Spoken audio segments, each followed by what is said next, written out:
revisit it, or for any folks that were invited that were not able to join this call today. So we're recording now. And my name is Mitch Horry. I'm at the Public Service Commission on Focus on Energy. And I was just going to kick things off here at the top of this meeting before I hand it over to the team at Cadmus. First off, I just want to thank everyone for joining and for providing your expertise and input and assistance with the Focus on Energy Potential study. Some of you maybe have joined some of the other stakeholder meetings that have been held for this study. So this is a energy efficiency potential study that's kicked off last year in May, and we had a series of stakeholder meetings throughout the year, 4 in total, with the last one back in November. And what this study is an update to a study that was done, completed back in 2017, and done in advance of quadrennial planning for Focus on Energy. So the last one was done in advance of Quad 3, which we're currently in, and this current one is being conducted in advance of Quad 4 of Focus, which will begin in 2023. And the stakeholder meetings have been opportunities to get feedback from folks in the state with expertise on energy efficiency and the measures and technologies, the markets and the policies. And so one aspect of that stakeholder input that we heard from folks pretty early on in the process when Cadmus was discussing the proposed methodology for the potential study was in relation to how assumptions, or formulating assumptions for market adoption for energy efficiency measures. Some of the feedback we heard in regards to how the last study approached it and some limitations of that approach that we could consider making improvements upon. So there's a little bit of background. The last study back in 2016, 2017, Cadmus, among other techniques, used some surveys of customers to understand willingness to adopt different types of energy efficiency technologies. And the responses to those surveys were used to inform ramp rate assumptions, looking out into the 12-year study period. Some of the feedback we heard through our stakeholder engagement process was that there's certainly other things to consider besides customers' finances and perceptions about technologies as we look to develop assumptions for this study. And so we took that feedback and really want to commend the Cadmus study team for being adaptable. They've pivoted a bit here, and that's why you all are joining us today, because the approach that they've set forth is to really look to the experts to help vet the assumptions that are used for this particular modeling effort. And so anyone that's ever done any kind of analysis or forecast or projection of future conditions knows that there's assumptions that just come along with the territory, and we don't exactly know what the future is going to hold, and there's a lot that plays into that. So part of what the potential study does is looks at different scenarios for policies, for funding for Focus on Energy, that's going to help the commission in making decisions for the next quad cycle for Focus on Energy, because we know there's uncertainty. But to perform the modeling, there just needs to be some assumptions that feed into the really nitty-gritty technical modeling piece of this. And so what we're asking you all to help with is kind of a review of assumptions, a vetting of assumptions, to be transparent in our process, and to get the input from the folks on the ground who know the markets in Wisconsin, who know about where they've been, about where they're potentially going, and to help us make good and appropriate assumptions. So that's what we're doing here today, and the Cadmus team is going to give the details on that approach. So I just wanted to set the stage there at the onset from a high level perspective. And I guess, and you can move to the next slide. I think this was just some logistical things, but I just wanted to, remind folks again to remain muted. And if you have questions, certainly it's been working well in our other meetings to just drop them in the chat, and we'll address them either as they come in or at different points where we pause along the way. So definitely feel free to ask clarifying questions, and we'll get to those. Next slide, please, Lakin. I think this really just covers what I was just talking about. Just want to thank again this group for participating. We really do value your time and input here. And there's going to be a lot of technical details that are going to be covered. So we're here to help in terms of clarifying what's being asked of this group in your specialization on these different assumptions that we're going to be going through, and the approach here. So with that, I'll hand it over to, I think Lakin's going to be progressing through the rest of the slides and talking through this in more detail, but really do appreciate everyone for joining today, and look forward to this discussion.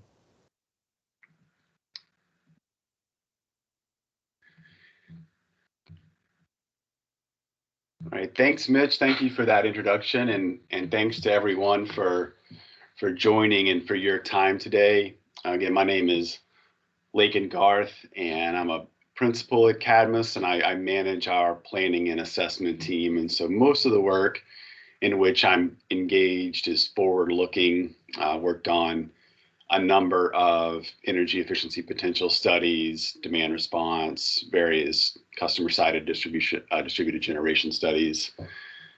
During my time at Cadmus and before then, when I worked for a different organization. And so I'm really excited to have the opportunity to walk everyone through some pretty technical details. And, I think some of the other stakeholder presentations that we've done have been a little bit more formalized. And so today, I think, as Mitch mentioned, hoping for a little bit more of an informal process.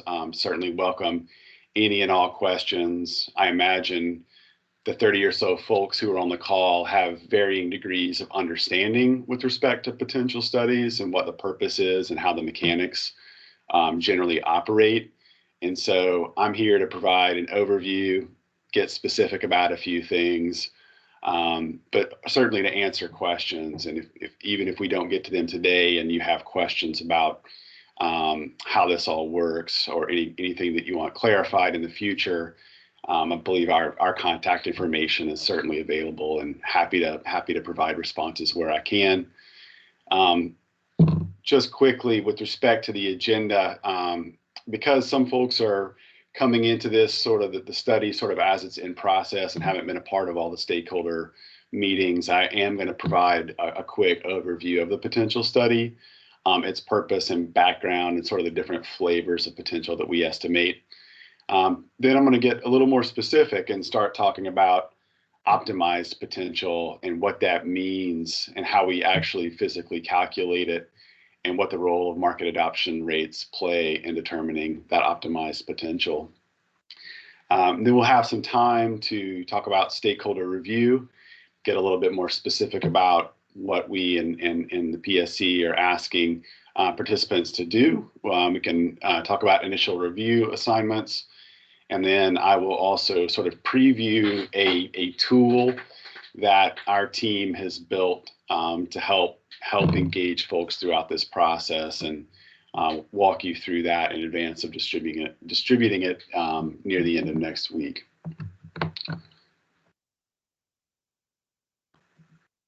So real quick, this is sort of a figure that existed in some form and used by other state organizations and utilities and consulting firms since about 2006 or 2007. And really the intent here is to define the different levels of potential that are typically or can be typically estimated within a potential study itself.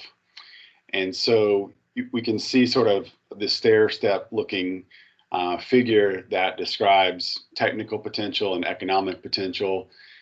Those may be terms with which a lot of people are familiar, but then unique to the this 2021 Focus on Energy Potential study, we've also defined two additional levels: optimized potential and then current policy potential. And the intent there is really to provide as much information as possible to the Public Service Commission in advance of its quad planning process so that it could consider various priorities and policy choices and savings potential among a host of other factors. And so the caveat on the left-hand slide, again, the potential study itself does not set the program targets. It's not our job to determine what those are.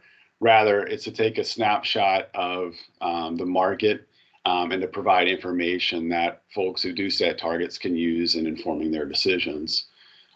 So for this study, we will estimate technical potential. And really, we define that as sort of a theoretical maximum amount of energy that can be displaced by efficiency. And the only real constraint there is an engineering constraint, right? There are some measures that can't go in certain buildings, but there's really no other constraint to technical potential. It's really trying to understand, based on today's current technologies, what's available in the marketplace, what can theoretically be saved as a limited upper bound. And then we sort of move down the stair step. We take the technical potential and then we screen those measures for cost effectiveness and determine what's economic. We call that economic potential. And that considers a forecast of, avoided marginal energy costs and capacity costs and looks at a benefit cost ratio, taking into account the benefits of each individual energy efficiency measure relative to their costs. And then sort of that third level, optimized potential, is really what we're focused on today, and really what we're asking for stakeholder input and feedback in determining. And the intent behind optimized potential is to account for some real world barriers and non-measure costs of delivering programs. And so examples of barriers may be having trained workforce, having customer preferences, may prefer one type of thing over the other.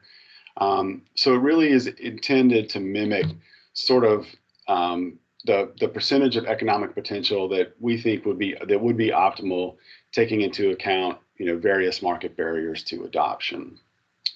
The key differentiating factor between that optimized potential and the sort of the last fourth level, our current policy potential, is that when we do go to estimate current policy potential, it will be a scenario that will be a percentage of the optimized potential that sort of takes into account current focus on energy program delivery costs and funding constraints. And so with respect to optimize, we're not limiting how much efficiency can be funded based on today's current funding levels. It's really just taking into account some of these market barriers. So that's a key distinguishing characteristic between those two types of potential that I wanted to highlight. Sort of continuing with the overview, sometime late last summer or early fall, as Mitch mentioned, we've been engaged with stakeholders since May of last year, and we did receive some pretty clear guidance in terms of recommendations from PSC staff with support from Commissioner Huebner with respect to how we are estimating potential. And I listed all 7 of these here, but really wanted to highlight a couple. As Mitch already mentioned, we're not going to rely on willingness to pay surveys as a primary data source. Number 2, we will leverage previous potential study data and historical program data to the extent possible. But really, numbers 3 and 4 are the ones I wanted to highlight, which is that we'll continue to seek and encourage stakeholder guidance, including relying on expertise of stakeholders to inform and assess appropriateness of assumptions and fill data gaps. And then number 4, which is one that I think is also as critically important as number 3, is to maintain transparency regarding data sources and assumptions. And so today, as part of number 3 and part of number 4, I'm going to walk us through some pretty detailed technical information regarding how the potential gets calculated, and then show you this tool that we've developed that we will be providing that you can use to review these ramp rates. And it actually includes sort of the physical in an Excel format calculations of achievable potential. So that's been an area of focus for our team over the course of the last few months, simultaneously, doing all the measure analysis, all the segmentation, the forecasts, and then estimating the potential behind the scenes as well. So we've been sort of developing this in a parallel process. Number 5, 6, and 7, I won't spend too much time there. Just to reiterate, though, that we will be looking at, because we are looking at potential into the future, we will consider a range of outcomes. So we will be doing scenario analysis. We're going to avoid using the term achievable potential in this study in an effort to avoid potential misinterpretation of results. And then number 7, convene a stakeholder subgroup to communicate the preferred direction forward. Last slide I have with respect to the potential study overview, just setting some boundaries. It is a 12-year study. So the first year is 2023, and that extends through 2034, with a focus on quad 4. So that would really be, the first 4 years of the study timeline between 2023 and 2026. And as I've mentioned, and Mitch has mentioned, we are running some core scenarios, including this optimized potential, and then a current policy potential based on current funding.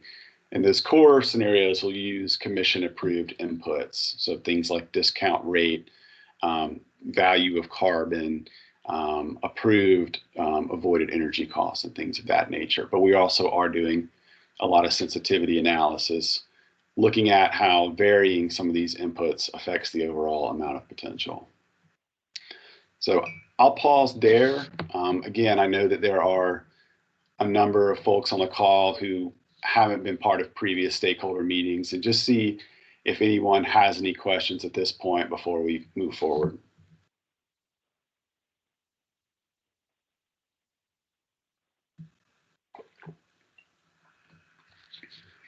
Okay, don't be afraid to use the hand raising function in Teams. I can see that.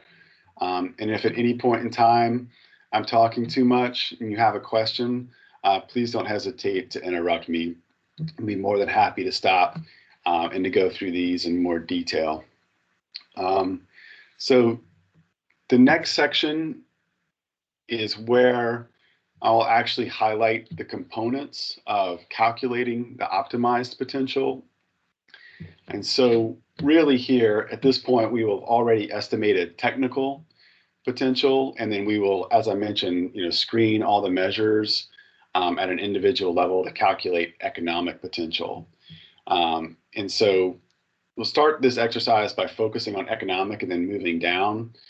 But really, economic potential, based on the measure, this is either going to be the incremental potential value for a given year or the total potential for the study period. And so once we've established economic potential, we will then look at maximum potential. And we define this as sort of the percentage of economic potential a measure will acquire in either a given year or in total. So another way of thinking about it is what's the maximum adoption rate in a given year or over the 12-year study horizon that can be acquired. And sort of the third component of the optimized potential calculation is the actual ramp rate. And that's the rate at which year over year and through the 12-year study period, the rate at which the potential will be acquired. And so as the note on the bottom of the slide indicates, this is really where we're looking to get stakeholder feedback and stakeholder help. So I'll walk through each of these on an individual basis. In some of these slides, we did present, I believe, back in August at a stakeholder meeting, but I found them valuable to help us set the stage for today. So the first one, again, going back to the previous slide, in establishing the maximum long run potential as a percent of economic potential, we're taking a more deterministic approach. And this is really akin to what the Northwest Power and Conservation Council does. The Northwest Power and Conservation Council, really probably the first public organization in the US to really estimated energy efficiency potential and considered it a resource starting way back in 1982. We looked at several options with a larger stakeholder group last summer and fall, and then it finally agreed to take this deterministic approach for maximum long run potential. And really for most values, we're going to be setting that at 85%, realizing that there are differences between lost opportunity and then retrofit measures. And so another way of saying this is if there's a measure that had 100 megawatt hours of potential over the study horizon, of economic potential over the study horizon, then the maximum long run potential would be 85% of that, or 850. That being said, we are making one caveat, which is that there are measures that do have minimum federal efficiency standards, and so for those measures, we'll actually set the maximum long run potential percentage to 95%, acknowledging that somewhere in the 12-year study horizon, it's likely the Department of Energy will set new minimum federal efficiency standards. And so the measures today that are currently efficient will eventually, theoretically, become part of the baseline. And so for those, we set a higher adoption percentage as a percent of the total economic potential. So once we've set the maximum long-term adoption, we then focus our attention on the ramp rates. And it's really at this point in time at which I need to sort of characterize the different energy efficiency measures from one another. And so within the study, which considers both electric energy efficiency and gas energy efficiency, it also considers all residential, commercial, and industrial measures and customer classes. We really take all of those measures and divide them into one of two categories, either what we call lost opportunity or what we call retrofit, or sometimes referred to as discretionary measures. And so this slide takes that step and sort of defines what we mean by that, and then describes the difference in the calculation of optimized potential for each set of measures. And so first, with lost opportunity, the primary difference between lost opportunity measures and retrofit is that lost opportunity measures, as the name indicates, are available only during specific periods of time, including during new building construction and as end-use equipment stock turns over. And of course, the prevailing theory is that if you don't take action to implement efficiency during new building construction or when your gas furnace dies, then you'll lose the opportunity to capture those efficiency savings until some point in the future, in a new building. That could be, at any time. But for equipment, it really, mathematically wouldn't be possible until the measure that the equipment that you've installed burns out and is ready to be replaced again in the future. And so in estimating the lost opportunity optimized potential, we really look at the availability of new construction or the availability of equipment turnover within a specific year. And so here we call that, there's an annual economic potential. We then multiply that times the maximum potential percentage, and then times the ramp rate, and that would provide us with the optimized potential within a given year. Retrofit measures, on the other hand, the key distinguishing characteristic is that those can be deployed at any time, theoretically, limited only by resources and by infrastructure. And so if you're like me, live in a house from the late 60s, I've got a certain level of insulation in the attic. It could be improved greatly. I could do that today. I could do that 3 years from now, 5 years from now. Really, there's no limitation to when I can do it, other than just resources, right? My ability to pay for it, my ability to find a contractor who can do it. And so in this instance for retrofit measures, when we estimate the optimized potential, we look at the total amount, the total availability over the 12-year period. Then we multiply it times that maximum percentage, and then we multiply it by a ramp rate. So it's not the annual availability, it's the total, and then it's spread out basically over the 12-year study horizon. So to try to make this topic a little more tangible, just wanted to sort of walk through an application of ramp rates in practice. And on the left-hand side of the screen is an example of a lost opportunity, and on the right-hand side, an example of retrofit.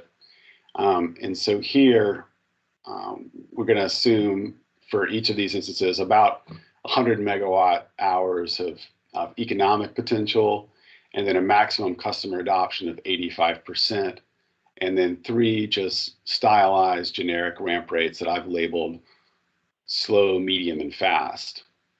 And so on the left-hand side of the screen, that lost opportunity measure, let's say it's a gas furnace, the green line is just depicting, what the economic potential would be over time, acknowledging that in a given year, the number of gas furnaces that are able to be replaced is, in our study, is assumed to be one over the measure life. And so if it has a measure life of 20 years, then 5% of the furnace stock would be available to be replaced in a given year.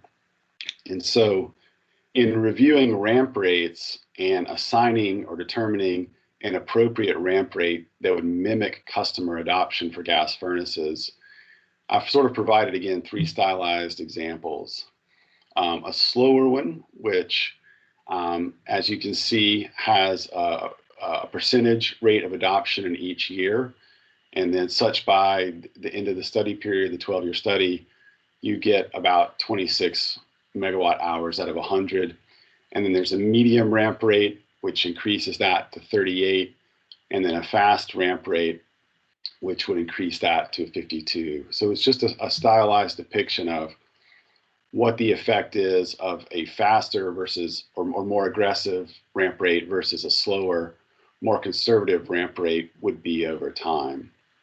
Again, the primary difference between lost opportunity and retrofit is that you can only replace a certain amount of the equipment stock at any given point in time, and or new construction based on some sort of new construction forecast. On the right-hand side of the screen, it is an example of a retrofit measure. So if we think about my ceiling insulation example, let's say there's 100 megawatt hours of potential. Theoretically, if you had enough labor and enough capital, you could get it all in the first year. You just have to find people to do the work. But really here, you'll see the green line represents economic potential. And then the different ramp rates don't give you a resulting difference in the long run potential. We see they all end up at 85% by the end of the study. But by assigning a faster ramp rate to retrofit potential, you basically get to full saturation earlier in the study. And so this has the effect of increasing potential earlier in the study relative to later in the study for a specific measure. So I'll pause there I'm doing a lot of talking and hitting some pretty technical details. So I just want to pause and see if anybody has questions about the application of ramp rates in practice or about any of the things that we've discussed definitionally so far.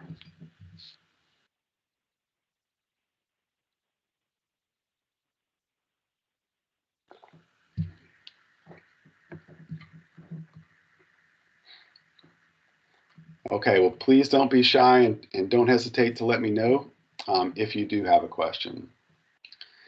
It looks like there's a hand up. Ingo Oh, okay. raised his hand, sorry. Turn my head too soon. Let's see.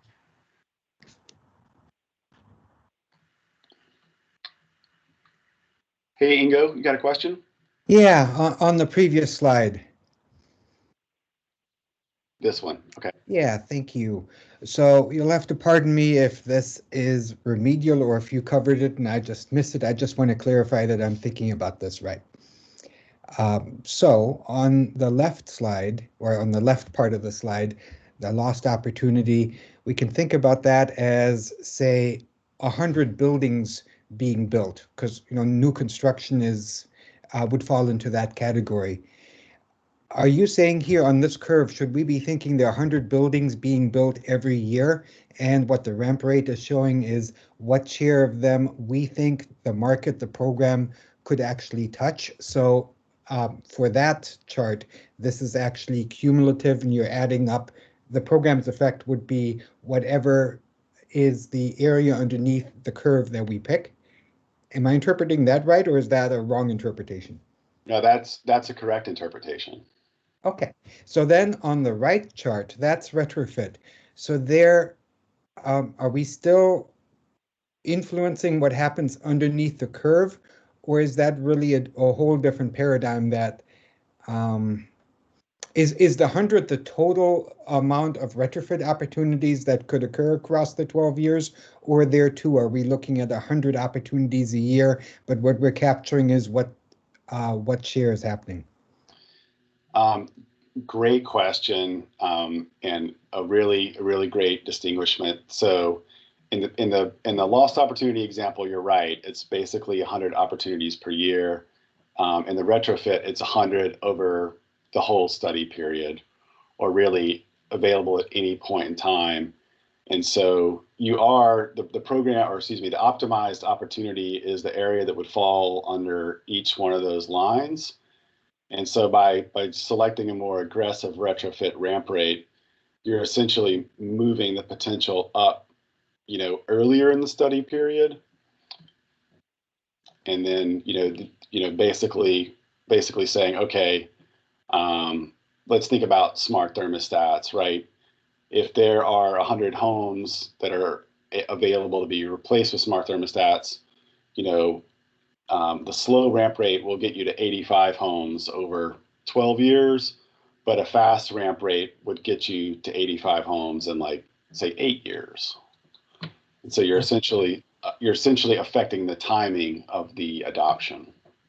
That's really helpful. Thank you. So just to summarize then, on the left, the opportunity is actually 12 times 100 across the 12 years. On the right, the opportunity is 100. Correct. Okay, thank you.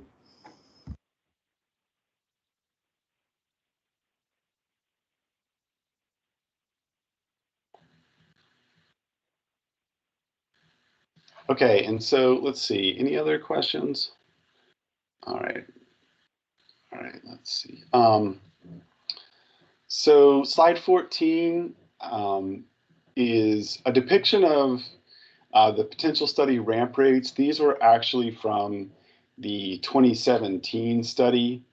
I'll note that in addition to meeting with everyone today, preparing a tool for next week, we are still in the middle of our work. And so what ultimately will find its way into the tool that we provide will include all of these, but may include a few more ramp rates. And I'll get to reasons for that in a moment.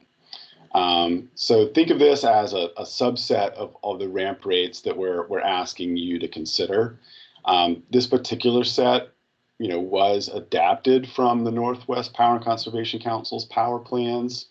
They have been modified again because the focus study is a 12-year study.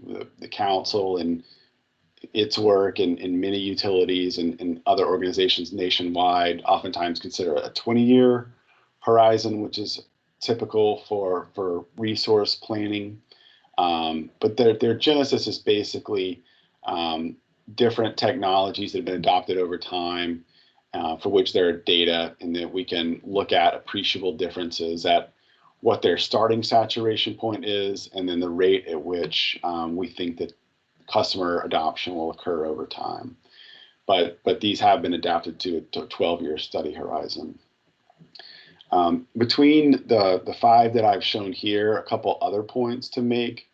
A critical element is the 4th bullet, which says that the starting points reflect estimates of current market adoption. And so I've shown this blue line and labeled it screw-based lighting. In 2017, for most LED screw-based lighting, we were, I think, at roughly around 40%. In this study, we're going to have to change the shape of that one. And so the starting point for screw-based lighting is actually going to be quite a bit higher. Examples of other technologies that will have higher starting points would be gas furnaces. We've seen recent market data that indicate, a relatively high rate of current market adoption from market data, not just program data, but actual market data that looks at participants and non-participants. And so that requires us to go back to the drawing board and rethink the starting point for that group of measures. And then, of course, we are considering a very broad range of measures, some of which have little adoption or are brand new and nascent. And so you'll see sort of just in this subset, we've got different ramp rates that start at different points in time, and even a couple of ramp rates that start at the same place in the first year, but then reach maturity sooner than the others. And so just a little bit more information about these. There's sort of a mnemonic in their descriptions where we say, like, this first one represents screw-based lighting. It's sort of unique relative to most of the technologies in our study. And then you'll see the green one says 6-year 100. And what that's really intended to mean is that it reaches sort of the, full saturation or full adoption in the 6th year of the study. And then you see 8-year 100, and then end 100 would mean it reaches 100% adoption at the 12th year of the study. And then we've got sort of that the most conservative ramp rate here in 60 is a relatively slow ramp rate that gets to roughly 60% of adoption by the end of the study. And the last thing, the last bullet there, again, the rates themselves are informed by available market data. As I mentioned, there are market data available to us. There's market research that's primarily secondary market research that would indicate things like customer adoption or forecast of customer adoption of smart thermostats over time.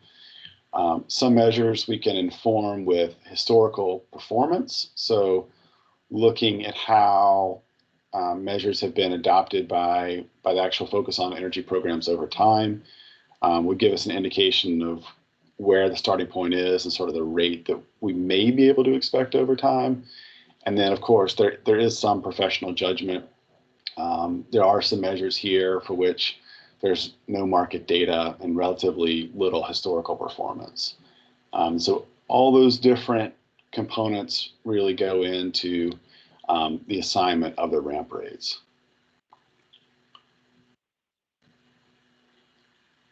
Slide 15, let's see, just get this back up. Let's see, someone has a question. Is that Don? Yep, hi. Hi, Lakin. This is Don from the Large Energy User Program. Hi, Don. And I wondered how We've already seen, Yeah, gasoline go ahead. Do you have a prices. question? Yeah, I thought I was unmuted. If you can't hear me, I'm sorry. Oh, you're coming in loud and clear. I can hear you, yeah.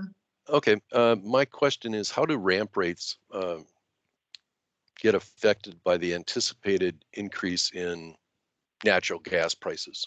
I mean, one of our biggest barriers in large energy has been that gas prices are so dramatically low for the last 6 years. And now I think, this is just my own prediction, but we're about to see this reverse again and go back to 80 cents per therm and maybe even higher than that, and how obviously that would drastically impact how customers would look at natural gas projects. And I wondered how that if any of these models include those kinds of forecasts. Hey, Don. Thank you for your question. And I think honestly, that is a limit. There is a limitation on these studies in the sense of considering the effect of future prices, be those market-based prices or even the price of the technologies themselves. And so what I can say is that right now, when we estimate the economic potential, we do so based on a forecast of, avoided marginal costs. And those include both marginal electric costs, which would, of course, be dependent upon the market price of gas for generation that requires natural gas. And then we also rely on a forecast of marginal natural gas prices when looking at the cost effectiveness of gas energy efficiency. And so those forecasts of gas prices come into this economic potential component and frankly are not considered at this point in time when we look at ramp rates or the rate of adoption. I will say, we do have proposed sensitivity analysis.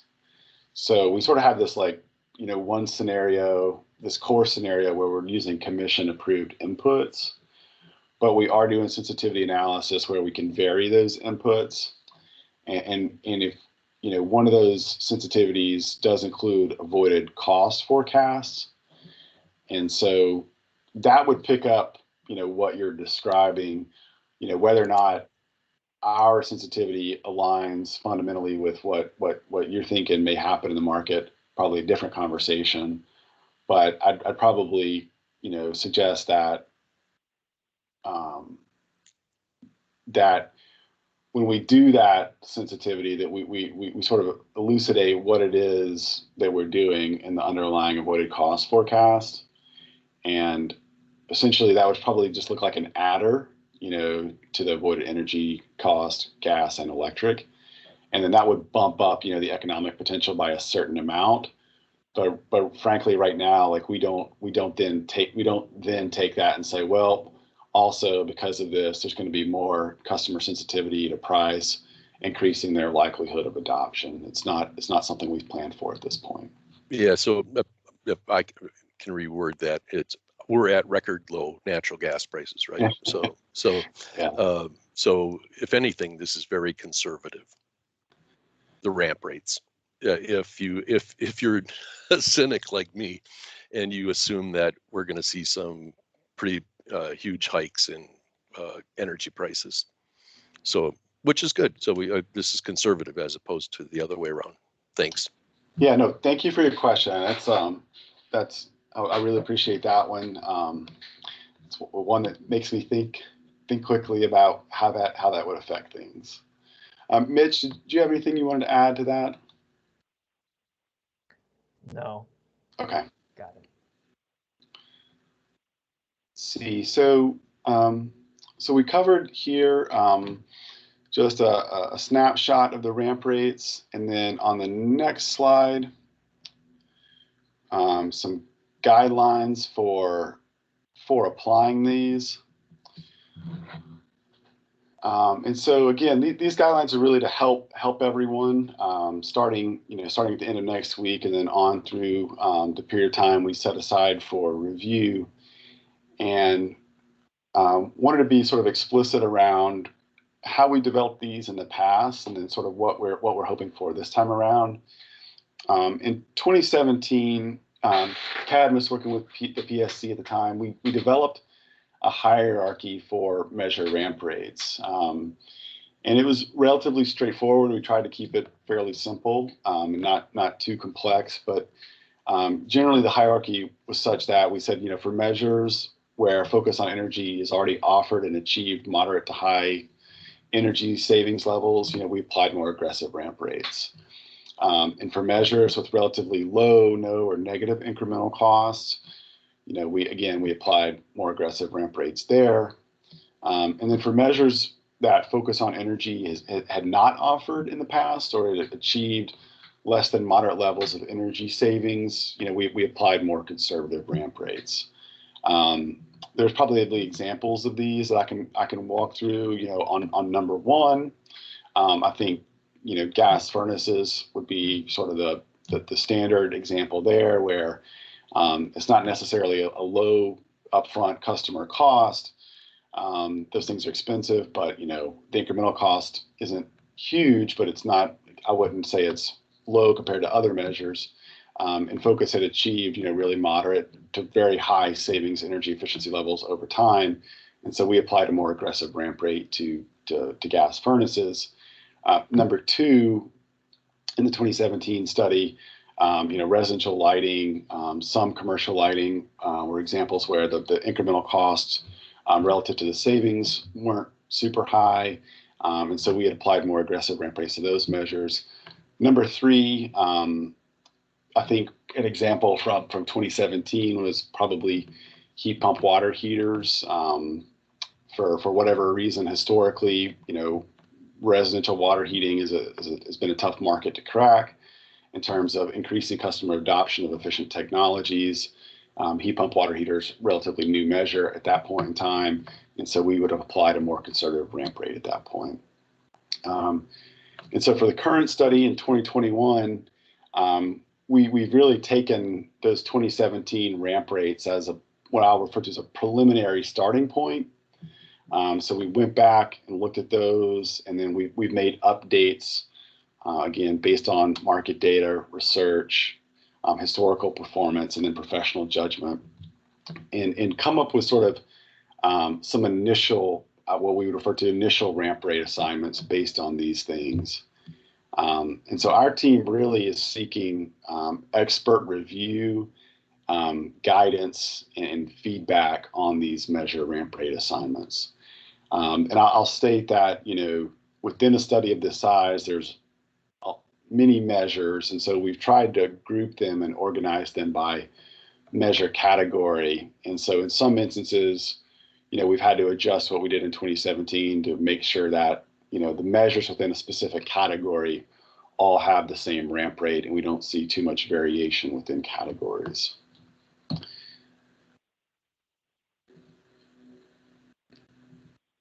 So moving on, the next section is just with respect to your actual review. Just wanted to highlight again here the process and describe it in a bit more detail, what we're asking and then what we hope for.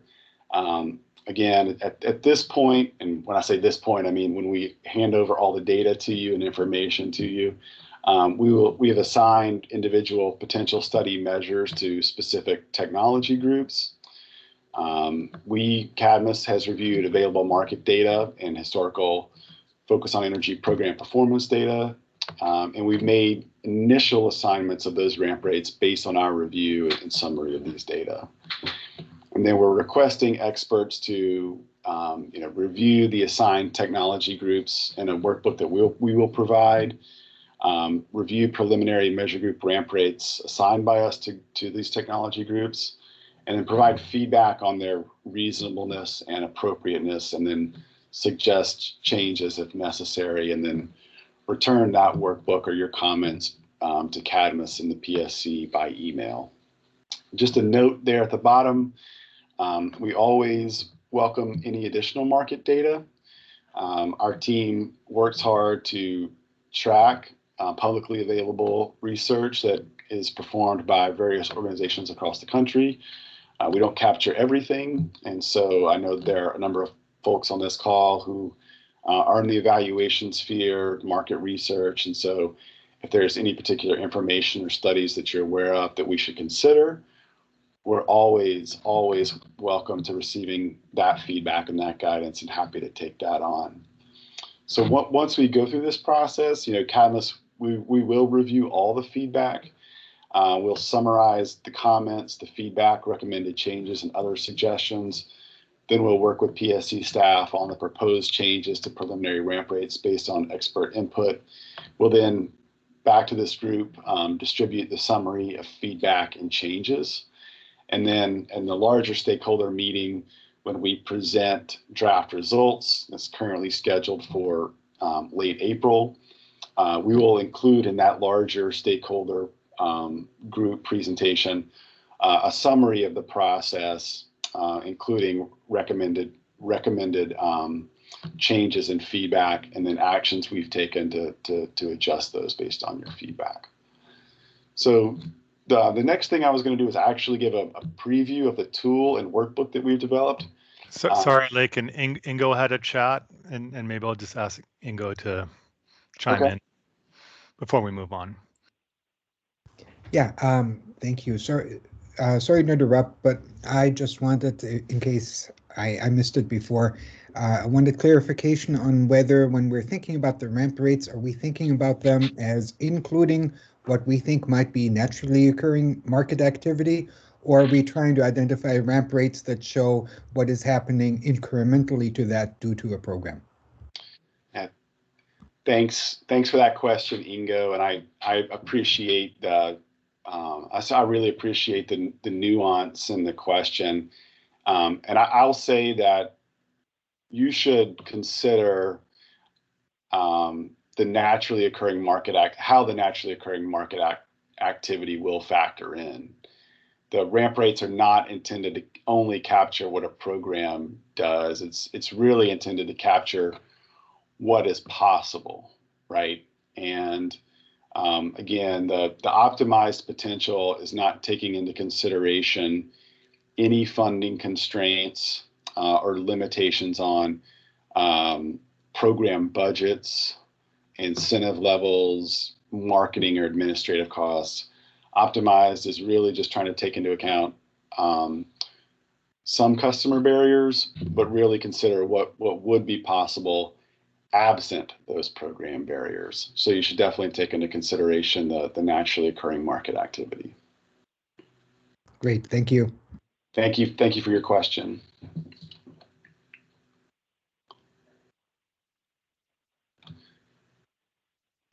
Okay, doing a quick time check. I've got 5 till and still have a voice. And so the next section was where we were going to preview this ramp rate tool and its components. And so if everyone will stick with me, and Jeremy, can you see the workbook now on the screen?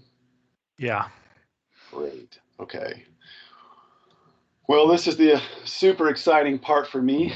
So, as we mentioned, we have requested your participation,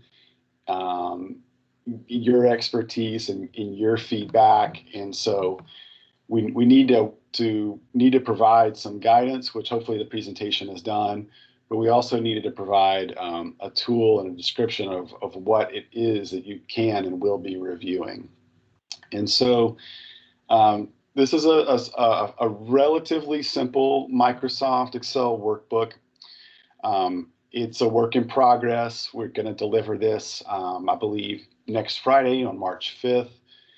And we'll be working on it quite a bit between now and then, rest assured. But today I wanted to sort of show you our progress and show you what we're thinking, show you its transparency and what it includes, and then If you have feedback, either immediate or something strikes you over the course of the next few days, we're happy to take that feedback and make what adjustments we can before next Friday.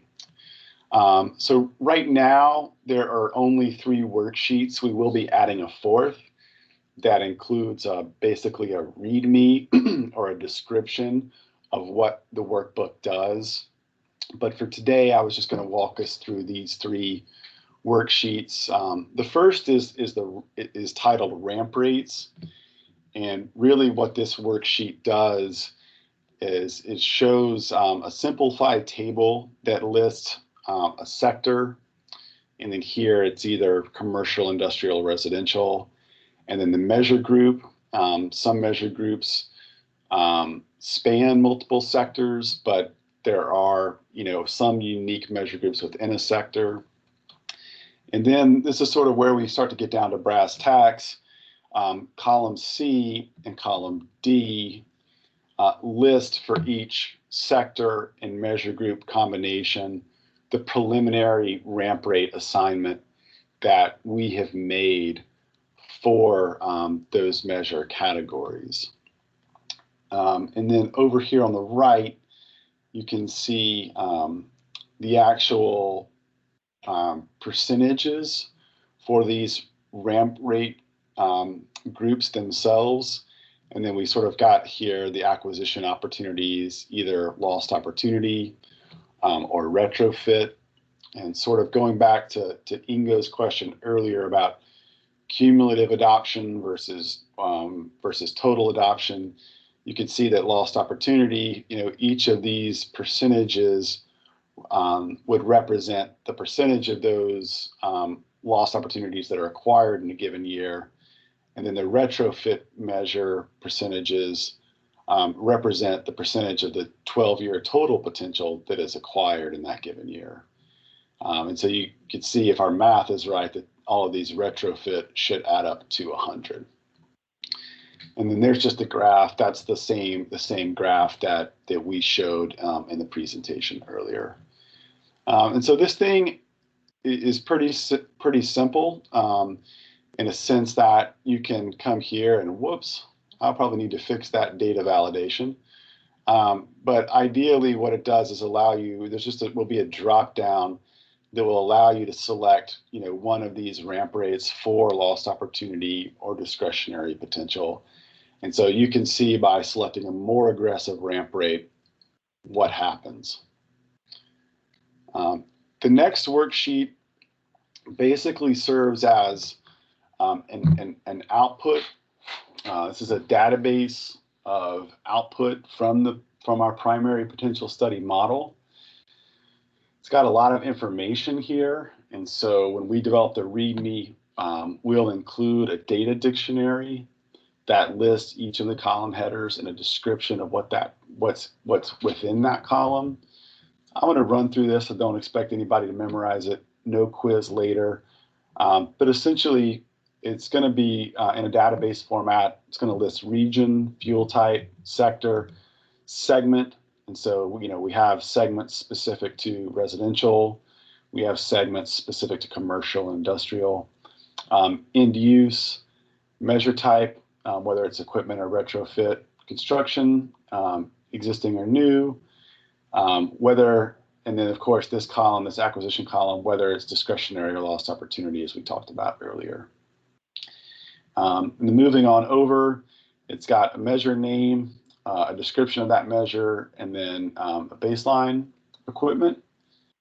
A few more columns includes the useful life of the measure, and then the baseline useful life. So some technologies, baseline measures will have a different measure life. And then we've got this measure grouping. And so each of these measure groups will correspond to what we found on the previous worksheet in the ramp rates. And then you can see, so I described earlier the max achievable percentages. In here, these will be 85% for most, 95% for some that have a future federal standard.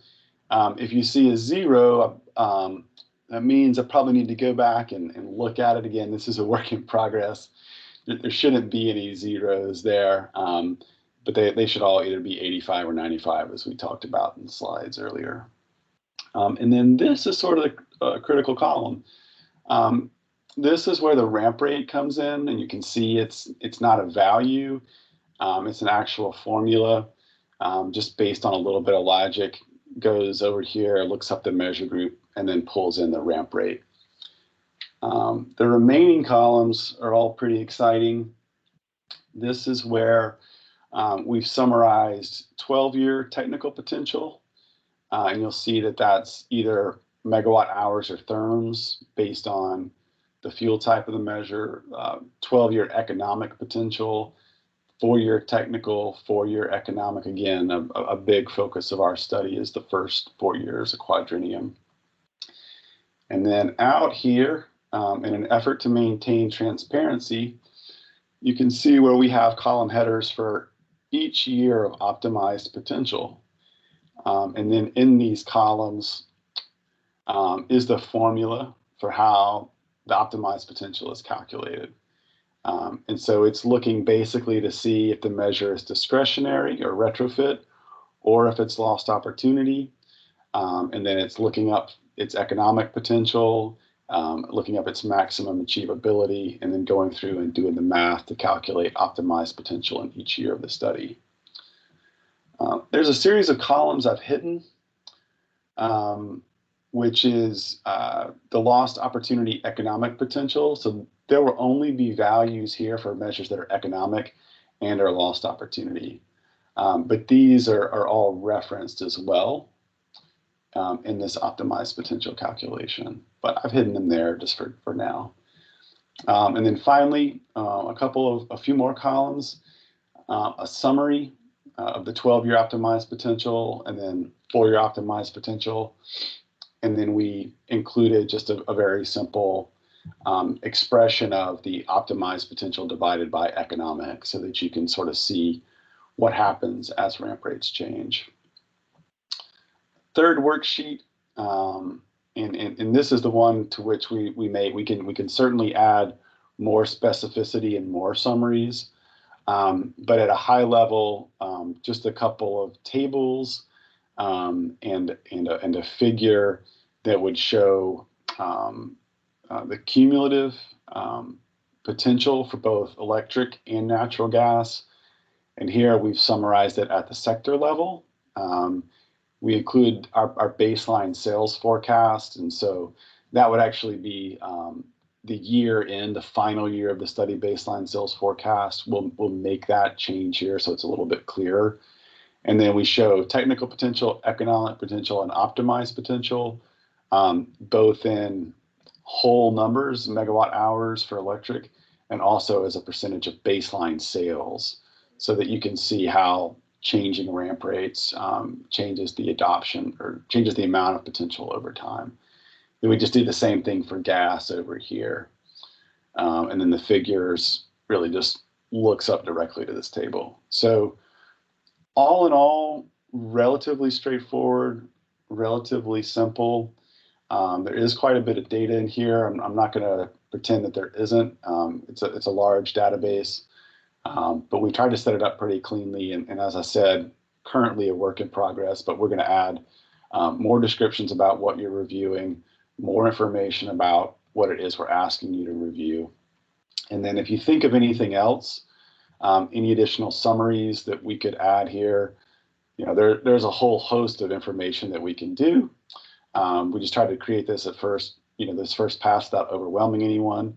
And then of course, for people who have more time and more capability, because it is in a pretty handy database format, you're also welcome to create your own summaries via pivot table or however you prefer to do that. So really, the intent here was to provide something that was open and transparent, and that would allow for reviewers to see sort of how the soup gets made, as it were, and also to see the relative impact or effect on measure groups as you change, as you go through and look at the different ramp rates.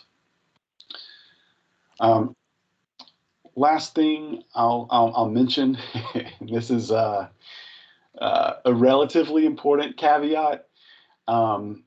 We're not presenting draft results until the end of April. And so you all are a part of that process.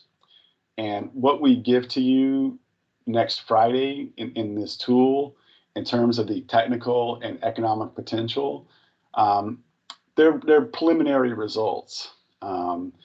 We've put a lot of time and effort into developing those, but your review is critical to helping us figure out what the optimized potential will be. But it's possible, certainly plausible, that the preliminary results that we hand over next Friday, there may be some changes to the technical and economic potential before we present results at the end of April. As folks are going through and doing their review, our job doesn't stop. It continues, and we'll be continuously doing QC and performing QC and looking at how things are shaking out on our end as well. As you can imagine, a study of the size, there's a lot of inputs, a lot of assumptions that are made. And so, the results we give next week will be preliminary. They're not by any stretch of the imagination final or even draft. We hope that they're largely settled, but it is possible that we may find some things in our QA/QC that we need to go back and update. So just checking the time, it's 10 after. I've been doing a lot of talking. I just ran everybody through this workbook, so I'll pause and see if we have any questions. Can I add something, Lakin? Of course. That's probably obvious, but just to clarify, on this tab, so folks on this call, we're not asking you to review the ramp rate for every single measure group. There's way too many of them. So we sent around a table earlier with names and technology groups that we're asking specific folks to focus on, given their expertise that's been identified.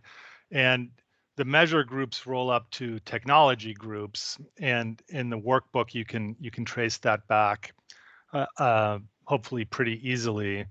So when folks are doing the review, you can filter on the measure group and limit what you're looking at, because otherwise it would be a pretty big task. And we've tried to constrain our ask to hopefully a reasonable number of measure groups to look at. So just wanted to clarify that.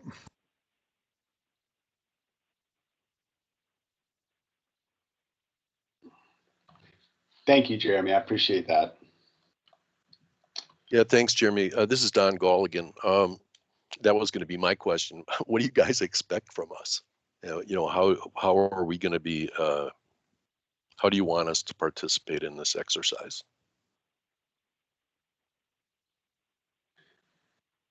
Yeah, thanks, Don. I think the primary question that we're asking is one of reasonableness.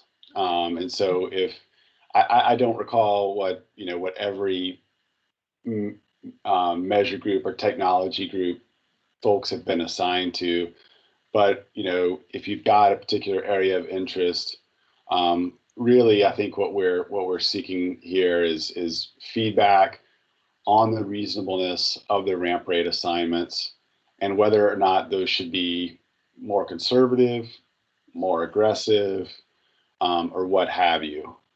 Okay. That's the primary thing we're asking for. Any additional feedback, certainly welcome. Yeah, but that's the primary thing. Okay, thanks a lot. Yeah, this is Mitch. I'll just jump in.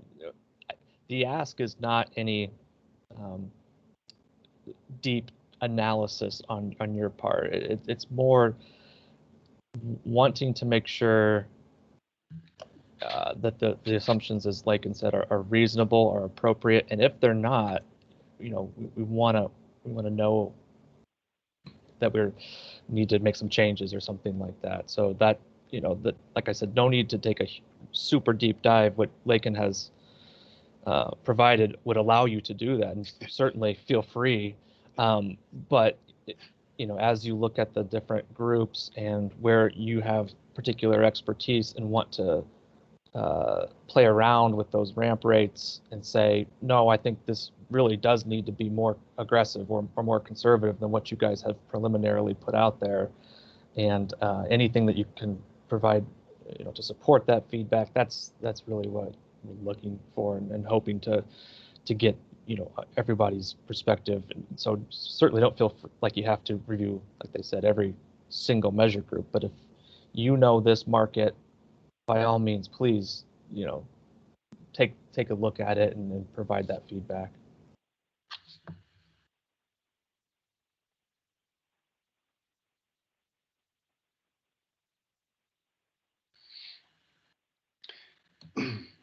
Thank you, Mitch. Let's see, got almost a quarter past. Yeah, so just one or two slides here, certainly available for more questions, but really in terms of timeline, I keep referencing this date like everyone should know it. It's cemented into my mind, but really we're gonna provide the workbook with the preliminary ramp rate assignments and preliminary technical and economic potential next Friday. Then we're asking for, got about a 10-day period to review those ramp rate assignments and provide feedback. And then, here, the third item on the timeline where we're going to incorporate the feedback and then model the optimized potential, we'll pick up right after we gather all the feedback. And it says into summer, but I think, our current timeline is that we're planning to present draft results to the larger stakeholder group in spring, the draft report as well. And so we'll be getting comments on that, obviously before we finalize potential in the summertime. Let's see. Yep, that was really it. Really appreciate everyone taking time out of their day to participate and ask thoughtful questions. It's exciting for me as someone who gets to do this a lot, to be able to present our work and the hard work that our team has put in, and have some review of it. I think is only going to benefit the product and make sure that the PSC is comfortable with the results once they're in draft form. So Mitch and Jeremy, I'll pause there and see if anyone else has questions. Can we walk through a little bit like the logistics of feedback? So say I'm a reviewer, how would we like to receive that? I mean, to me, it would make sense to receive feedback whether or not a change is proposed. To say, I looked at this, I agree this looks appropriate given the data, or something like that. And how should folks communicate that, and to whom?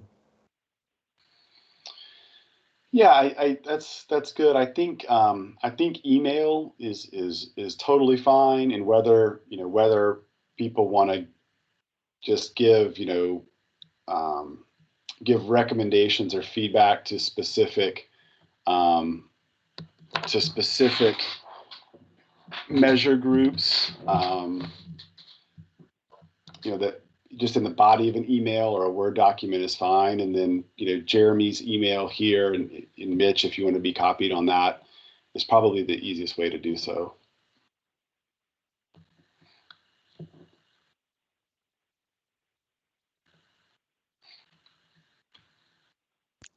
And Keith had a question about supporting information and whether or not we're going to make that available. Yeah, I think, Keith, were you referring to the actual studies themselves, like having us make those available, or just sort of listing the resources that we've used to develop the ramp rates. The resources that were used to develop the ramp rates that are preliminary ramp rates that we're looking at. Yeah, I think we can provide some of that information. I know some of the market research, some of it, not all of it, is proprietary, and I don't think that we can share it. But for the stuff that's publicly available, then I think we can, we can provide what those data sources were and how they informed the preliminary ramp rates. Okay, good. Thanks. Uh-huh.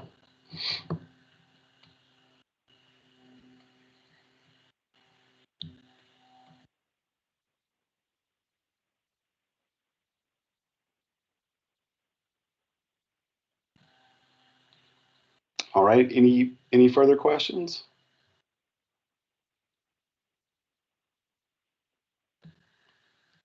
All right, Mitch, I think that was everything we had prepared to show. So I guess in summary, I would just say, again, really appreciate everyone's time. We're looking forward to gathering your feedback and your commentary.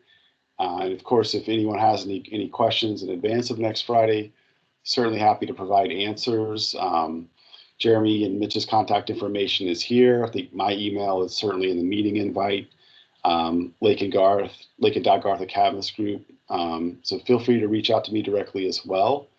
And then again, with respect to your feedback, recommendations are the most helpful things on reasonableness of those ramp rate assignments, and we're happy to take those via email. Mitch, anything else to add? So folks should expect an email ended next week with the tool, right, and some more detail in the email text, and will also contain contact information. But this will hopefully be still somewhat fresh in folks' in minds by next week too. Yep, sounds good. All right, well, thanks everyone. Thank you for your time. Again, we really appreciate it, and we look forward to continuing engaging with this group and then with the larger stakeholder group throughout the rest of the potential study. Please feel free to reach out again if you have any questions, and I hope you have a good day and the rest of your week. Thank you, everybody. Thanks.